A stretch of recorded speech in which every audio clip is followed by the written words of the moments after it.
Hello, this is Professor James Strickler, and this is a course in American government. This lesson is from Unit 5 about the executive branch, and it's Lesson 12 about removing the president from office.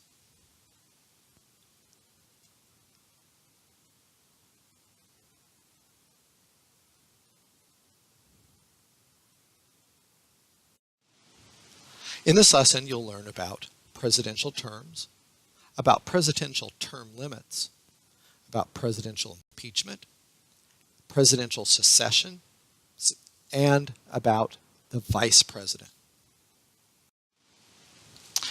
Now, the question we're going to address really in this lesson is how do we get rid of a president? We've been spending the previous lessons learning about how we get a president. In the previous lesson about how the parties choose their nominee, in the lessons before that about how the Electoral College then chooses from those nominees and selects a president for us. In this lesson, we're going to find out about how once we have a president, how do we get rid of the guy, particularly if we don't like him. We're going to talk about 4 potential ways of getting rid of a president. The first way is illustrated in the fate of Jimmy Carter, who was President of the United States in 1976. When he ran for re-election in 1980, he lost. Well, what does that tell us about Jimmy Carter losing his re-election bid in 1980? Well, if we look in the Constitution, it says that a president will hold his office for a term of 4 years. That means that at the end of 4 years, if the president wants to continue to be there, he has to win another election. This is important because it gives us a chance to get rid of a president we don't like.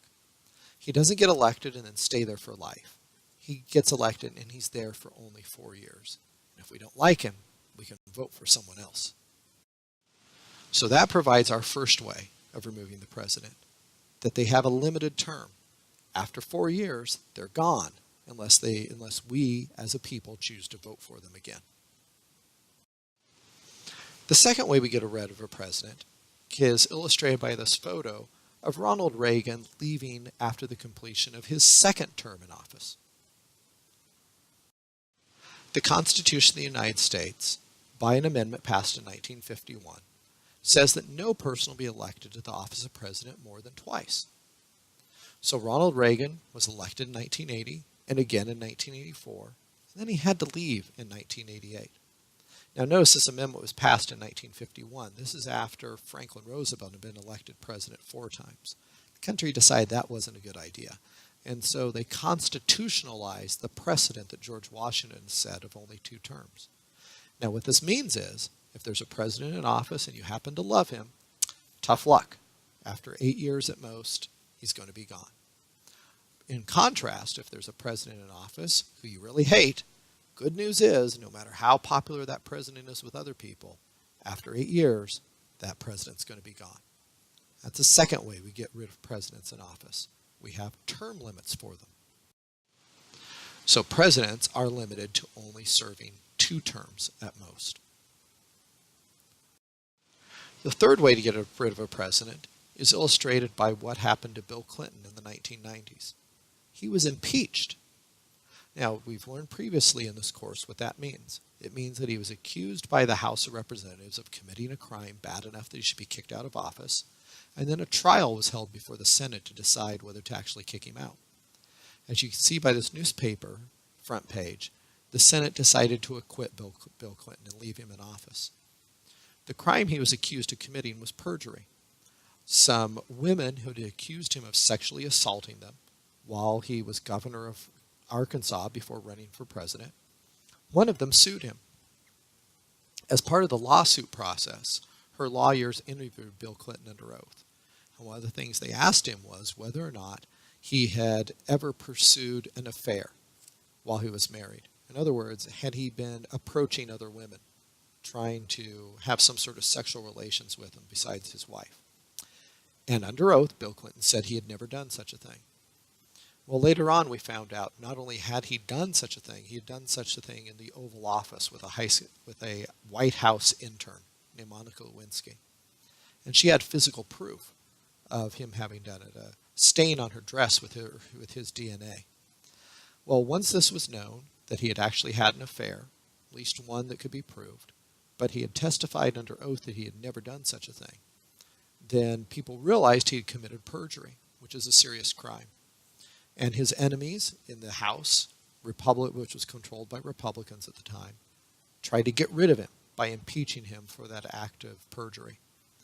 Well, he ended up actually more popular through this process as voters looked at the impeachment and thought, oh, that's really kind of mean and political. It's not because he's really doing a bad job as president. You just don't like him.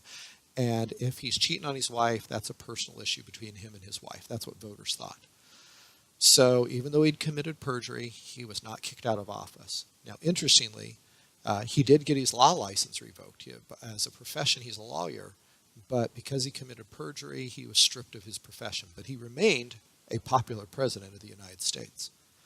So while impeachment has the potential of removing a president from office, in our country's history, only 2 presidents have been impeached, and neither of them has been convicted. But that option still remains as a possibility that could be used in the future to get rid of a bad president. It shows up in the Constitution in Article 2. Where it says that the president may be removed from office by impeachment and conviction by the Senate. But like I said, it's never actually managed to make it all the way through the process. So that gives us our third way of getting rid of a president: impeachment, trial, and conviction. The fourth way to get rid of a president, unfortunately, is illustrated by what happened to John F. Kennedy, who was assassinated. Presidents die in office. It happens. And that is a way to potentially get rid of a president. Now, I'm not suggesting you go try to shoot a president that you don't like. I'm just telling you that it has actually happened in our country's history. And there's provision for it in the Constitution. Now, you can see here, this is a 25th Amendment passed in 1967. There was already provision in the Constitution for if a president dies, the vice president takes over. That was in the original text of the Constitution. But it was decided that the text was not clear enough about what would happen in what situations. So an amendment was added to clarify and provide additional instruction of what to do with a president who is dead or disabled or in some way unable to discharge the office or resigns or whatever it may be. So from that amendment, we can see that a president who leaves office because of removal or death or resignation, there are provisions for it, particularly that the vice president takes over. But the point for right now is that this is a potential way to get rid of a president. They die in office. So those are the ways that a president can leave office. We now know how a president gets into office and how a president leaves. Next thing we want to talk about is the vice president. Because if the president leaves office before the president's term is expired, as you saw in that previous slide, the vice president's going to take over. And that leads us to our first sort of duty or job of the vice president. Here's a picture of Lyndon Johnson, who was the vice president at the time that John F. Kennedy was shot. After John F. Kennedy was shot and pronounced dead, Lyndon Johnson was then sworn in as the next president of the United States. This is provided for in the Constitution, as I said before, by the 25th Amendment, that if the president dies or resigns or is removed from office, the vice president takes over as president. So this gives us our first job of the vice president, to be the presidential successor. In other words, to take over if for some reason the president has to leave his job. The next job of the vice president is illustrated by this screen capture from C-SPAN, the television network, of Joe Biden, the Vice President of the United States, with Barack Obama, serving in his role as President of the Senate. They're in the Senate conducting the meeting as a vote was held on a bill that was of particular importance to the President and the Vice President. In the Constitution, it says that the Vice President will be the President of the Senate, which allows him to be there and conduct meetings like that if he wants. But he can only cast a vote if it's a tie. So that gives us our second role of vice president, be president of the Senate. But back when we talked about previously in this course about how the Senate does its job, we talked about how the vice president doesn't really want to show up and be president of the Senate. It's a boring, thankless job. He hardly ever gets to vote. So while it is a job assigned by the Constitution, He rarely, if ever, actually does it. The third thing that a president does in office can be illustrated by this photo of Vice President Joe Biden attending a funeral for a murdered police officer. There are all kinds of occasions where the President of the United States is offered to or asked to come to some big public event, and he declines to do so because of being too busy, or because he, for one reason or another, doesn't want to be personally seen there. But he feels it's important to extend the gesture, the respect of someone from the United States government going to the event, whatever it is. So in those cases, when he wants the government to show respect, but he doesn't want to go himself, the vice president is set in his place. So that gives us our third job of the vice president, to be a stand-in for the president when the president can't go somewhere. Now, when you total up these jobs of the vice president, for many people, this ends up totaling up to a not very good job to have. John McCain, a United States Senator, was asked in 2000 if he might want to be the vice presidential nominee.